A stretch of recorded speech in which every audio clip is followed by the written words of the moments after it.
High সবাই, কেমন আছো? আজকে যে রিডিংটা হবে সেটা হচ্ছে তোমার এই যে মান্থটা, জুন মাসটা কেমন যাবে, নেক্সট যে জুন মাসটা আসছে সেটা কেমন যাবে তোমার, ঠিক আছে? সমস্ত দিক থেকে, যারা এডুকেশনে আছো, যারা জব করছো, যারা লাভ লাইফ নিয়ে, যারা ম্যারিড অলরেডি, তাদের ফিনান্সিয়াল দিক থেকে কেমন যাবে, কোনো নতুন অপরচুনিটি আসবে কি না, যারা জব সার্চ করছো, সমস্ত কিছু ডিসকাস করবে, ঠিক আছে? ডিসকাস হবে এটাই, ঠিক আছে? তো চলো দেখে নেওয়া যাক কেমন যাবে জুন মাসটা তোমাদের সকলে, ঠিক আছে?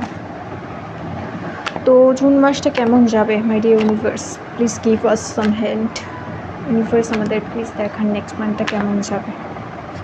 আচ্ছা, আমি দেখছি তোমরা অনেকেই ভীষণ টায়ার্ড হয়ে পড়েছো, ঠিক আছে? প্রচণ্ড পরিমাণে স্ট্রেসের মধ্যে আছো। অনেকেই ভাবছো যে অনেক দিন ধরে ট্রাই করছো, অনেকে জবের জন্য ট্রাই করছো, অনেকে কোনো এক্সাম ক্লিয়ার করার চেষ্টা করছো, কোনো কম্পিটিটিভ এক্সামের জন্য প্রিপারেশন নিচ্ছ, হতে পারে যে কোনো ব্যাপারই হোক, ভীষণ টায়ার্ড হয়ে পড়েছো। হয়তো কোনো মানুষকে পছন্দ করো, বহুদিন ধরে কন্ট্যাক্ট করার চেষ্টা করছো, কিন্তু কন্ট্যাক্ট করতে পারছো না at the end of the day, ঠিক আছে? এরকম একটা আমি পরিস্থিতি কিন্তু দেখছি। তো যারা এই ধরনের পরিস্থিতির মধ্যে আছো, তাদের জন্য কিন্তু এই মাসে ভালো একটা ফলাফল হওয়ার পসিবিলিটি আছে। মানে যারা ভীষণ প্রবলেমের মধ্যে আছো, যারা টায়ার্ড ফিল করছো, এত ওভারওয়ার্ক করেছো, এবার তোমরা টায়ার্ড ফিল করছো, অনেক দিন ধরে চেষ্টা করছো কিন্তু সেই কাজটা হচ্ছে না, সেই কাজটা কিন্তু হয়ে যাওয়ার সম্ভাবনা রয়েছে, ঠিক আছে? কারণ আমি দেখতে পাচ্ছি তোমরা কাজটা নিয়ে আটকে থাকা কাজ যেটা, সেটা হয়ে যাবে ফাইনালি। মানে তুমি এক্সপেক্টই করছো না যে সেই কাজটা হবে, কিন্তু সেই কাজটা ফাইনালি হয়ে যাবে। অনেক দিন ধরে আটকে থাকা কাজ কিন্তু হয়ে যাবে, সেটা আমি দেখছি, ঠিক আছে? আচ্ছা, দেখা যাক যারা জবের জন্য ট্রাই করছো বা যারা কোনো মানুষকে পছন্দ করছো, লাভ লাইফ কেমন যাবে তাদের একটু দেখে নিই, ঠিক আছে?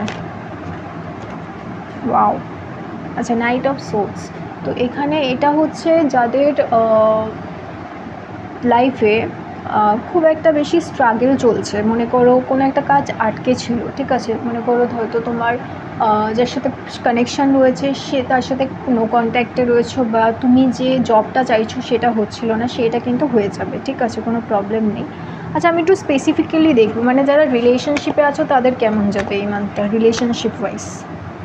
ওয়াও, রিলেশন ওয়াইজ কিন্তু দেখছি দ্য চ্যারিয়েট। তো এখানে আমি দেখছি তোমরা কি হচ্ছ, যারা রিলেশনশিপে আছো তাদের কিন্তু খুব ভালো যাবে এই মাসটা, অলরেডি যারা রিলেশনশিপে আছো।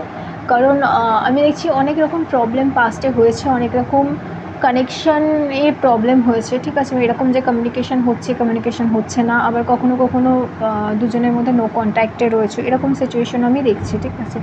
সেই ক্ষেত্রে কিন্তু এই যে মাসটা, এটা খুব ভালো যাবে, এবং তোমাদের যে কথাবার্তা যে মাঝে মাঝে আটকে যাচ্ছিলো, বা মাঝে মধ্যে কেমন একটা ডিস্টেন্স তৈরি হচ্ছিলো, কেমন একটা মিসকমিউনিকেশন হচ্ছিলো, সেইগুলো কিন্তু কমে যাওয়ার চান্স রয়েছে। জুন মাসে তোমার ফিনান্সিয়াল কন্ডিশন কীরকম যাবে, ঠিক আছে?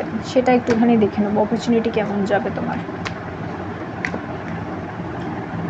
ওয়াও, তো হাই প্রিস্টেস, আমি বলবো কোনো ফিনান্সিয়াল অপরচুনিটি বা ফিনান্সিয়াল ইনভেস্টমেন্ট যদি করতে চাও, বা কোন ধরনের যদি তোমার ফিনান্সিয়ালি কোনো ভাবনা চিন্তা বা কোনো ডিসিশান নেওয়ার থাকে, নিজের গাট ফিলিংকে বিলিভ করো। মানে তোমার যে গাট ফিলিং আছে, তোমার মন তোমাকে যেটা বলছে, তুমি সেইভাবে ডিসিশান নাও ফিনান্সিয়ালি যদি কিছু নেওয়ার হয়, ঠিক আছে? কারণ তোমার গাট ফিলিং যেটা বলছে সেটাই কিন্তু সঠিক ডিসিশান, তোমার মন তোমাকে যেটা বলছে সেটাই তোমার ক্ষেত্রে সঠিক ডিসিশান হবে।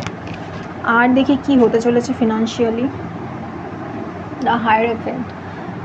আমি বলবো যারা ফিনান্সিয়ালি কোনো কিছুতে ইনভেস্ট করতে চাইছো, ঠিক আছে, কোনো ধরনের নতুন কোনো ইনভেস্টমেন্ট করতে চাইছো, তারা কিন্তু একটু ট্র্যাডিশনাল হয়ে কাজ করো। মানে কোনো নতুন রিস্ক আমি নিতে বারণ করবো জুন মাসে, ঠিক আছে? জুন মাসে রিস্ক নিলে পসিবিলিটি হচ্ছে হয়তো যেখানে তুমি ইনভেস্ট করছো সেখান থেকে সেরকমভাবে রিটার্ন আসছে না, বা কোনো ফিনান্সিয়াল ডিসিশন নিচ্ছ সেটা হয়তো ফুলফিল হচ্ছে না, তোমার যে এক্সপেকটেশন ছিল সেটা ফুলফিল হবে না, এর একটা পসিবিলিটি রয়েছে, ঠিক আছে?